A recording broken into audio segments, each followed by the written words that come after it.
کیا آپ نے کبھی یہ سوچا ہے کہ قرآن کی صورتیں صرف کہانیاں نہیں ہیں بلکہ زندگی کے گہرے رازوں کی کنجیاں ہیں؟ آج ایک ایسی ہی صورت کا سفر شروع کرتے ہیں۔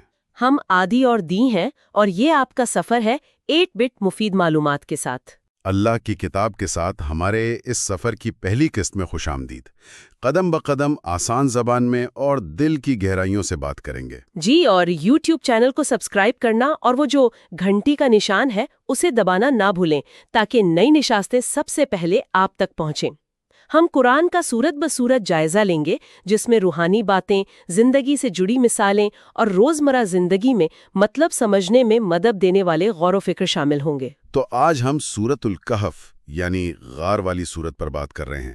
یہ مکی دور کی سورت ہے، ٹھیک؟ جی بالکل، یعنی یہ اس وقت نازل ہوئی جب مکہ میں شروع کے مسلمانوں کو کافی مشکلات تھیں، تو اس کا جو پس منظر ہے وہ اس کے مضامین کو ایک خاص گہرائی دیتا ہے۔ اچھا، تو اس کا مرکزی خیال کیا ہے پھر؟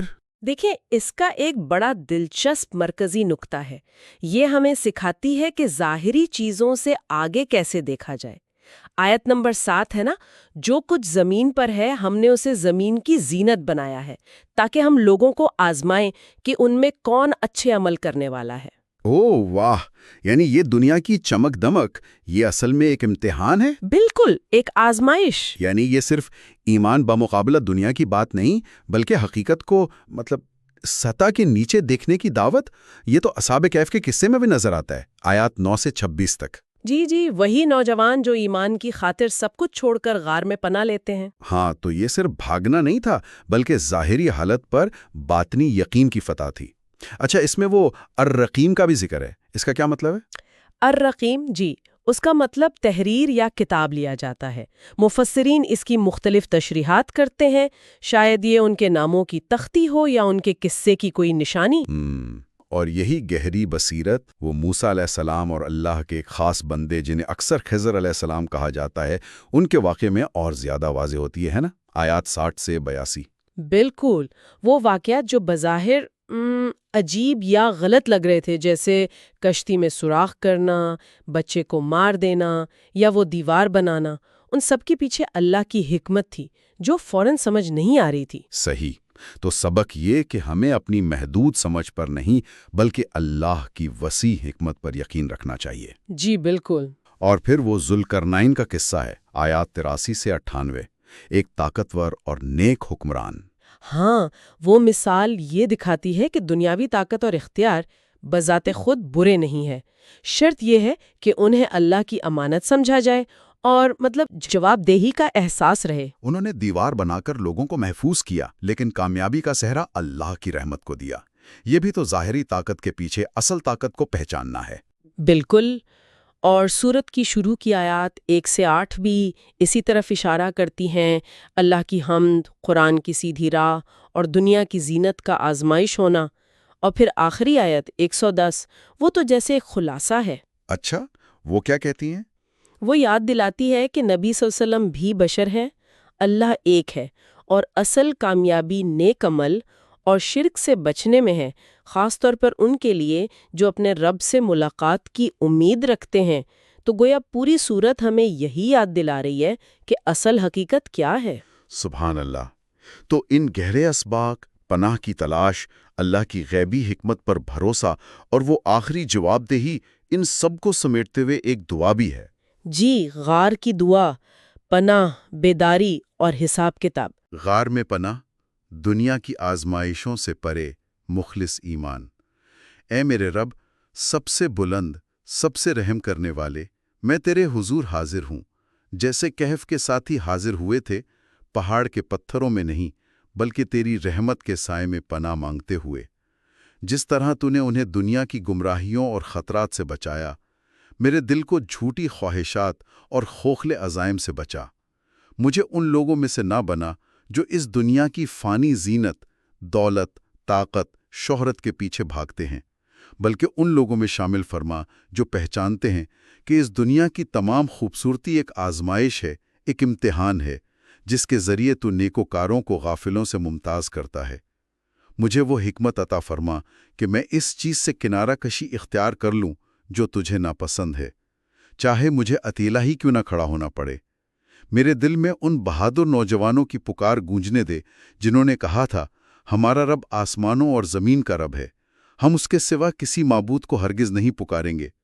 مجھے مضبوطی عطا فرما جب میری آزمائش ہو، مجھے بلندی عطا فرما جب مجھ پر شک کیا جائے۔ مجھے ان لوگوں میں شامل ہونے سے بچا جو تیرا نام تو لیتے ہیں مگر انا، مادیت پرستی یا خوف کے بتوں کی پوجا کرتے ہیں۔ اے اللہ، میری غار کو میری خلوص کی جگہ بنا دے، چاہے وہ دنیا سے پوشیدہ ہی کیوں نہ ہو، اسے اپنے نور سے بھر دے۔ مجھ میں ایک گہری بیداری پیدا فرما، ایک ایسی واضحت جو وہم کو چیر دے۔ مجھے دنیا سے بے رغبتی میں سونے دے اور تیرے قرب میں جاگنے دے۔ جس طرح تو نے کیف کے ساتھیوں کو اپنی معجزاتی حفاظت سے محفوظ رکھا، میری روح کو ثابت قدمی اور توکل میں محفوظ رکھ۔ میں ہجوم سے منہ موڑ کر صرف تیری طرف متوجہ ہوتا ہوں، میں شور سے منہ موڑ کر خاموشی میں تیری آواز سنتا ہوں۔ میں سر تسلیم خم کرتا ہوں اے رب، میں سر تسلیم خم کرتا ہوں۔ اندھیرے میں الہی ہدایت، اللہ کی غیبی حکمت پر بھروسہ۔ اے غیب کے جاننے والے، مشرق و مغرب کے رب، میں تجھ پر توکل کرتی ہوں جیسے موسیٰ نے حکمت کی تلاش میں اپنے سفر پر کیا تھا۔ مجھے کبھی یہ گمان نہ ہونے دے کہ میں تیری مرضی کی پوری وسعت کو سمجھتی ہوں، نہ ہی مجھے اپنی زندگی کے واقعات کو اپنی محدود فہم کے تنگ نظریے سے پرکھنے میں جلدی کرنے دے۔ میری رہنمائی فرما جیسے تو نے اپنے بندے کی رہنمائی باطنی بصیرت کی راہوں پر کی، جہاں سچائی سطح کے نیچے پوشیدہ تھی اور حقیقت صرف سپردگی سے جانی جاتی تھی۔ جب کشتی ڈوبے تو مجھے مایوس نہ ہونے دے، شاید اسے ظلم سے بچایا جا رہا ہو۔ جب معصوم کو لے جایا جائے تو مجھے ثابت قدم رکھ، شاید تو ایک بڑی بھلائی تیار کر رہا ہو۔ جب مجھے اس دنیا میں اجر سے محروم رکھا جائے تو مجھے پھر بھی محنت کرنے دے، کیونکہ ہو سکتا ہے تو ایک اندیکھا خزانہ محفوظ کر رہا ہو جو میرے صبر کی بنیادوں میں گہرا دفن ہے۔ اے اللہ، میرے دل کو سمجھنے کی کوشش کرنے سے پہلے سر تسلیم خم کرنا سکھا۔ مجھے وہ فضل عطا فرما کہ میں وہ برداشت کر سکوں جو میں سمجھ نہیں سکتی۔ مجھے اس آواز کو خاموش کرنے میں مدد دے جو کہتی ہے کیوں، اور اسے اس آواز سے بدل دے جو کہتی ہے میں بھروسہ کرتی ہوں۔ جس طرح تو نے غار میں سونے والوں کے جسموں کو پلٹا، میری روح کی بے چینی کو پلٹ دے، اسے صرف تجھ میں سکون ملنے دے۔